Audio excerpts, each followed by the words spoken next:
আর আওয়ামী লীগ এবং আওয়ামী লীগের যারা দেশের জাতীয় পার্টির মতো সবচেয়ে বড় সুবিধাবাজ বন্ধ যে দোষররা, এদেরকে একসাথে প্রতিহত করতে হবে।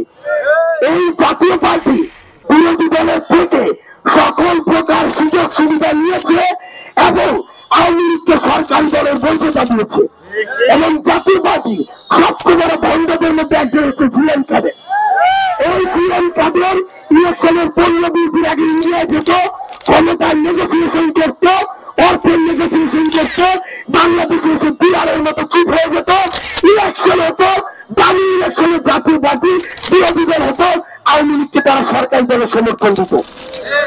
এই জিএম কাদেররা এখনো কিভাবে প্রকাশ্যে ধরে এই জাতীয় পার্টির এই যে দামি আওয়ামী লীগ ছাড়া তারা এখনো কিভাবে বাইরে অন্তর্বর্তীকালীন সরকারকে নিয়ে প্রশ্ন করে? এই দামি আওয়ামী লীগরা কিভাবে এখন মানুষের ভিতর ঢুকে আবার চক্রান্ত করার চেষ্টা করে?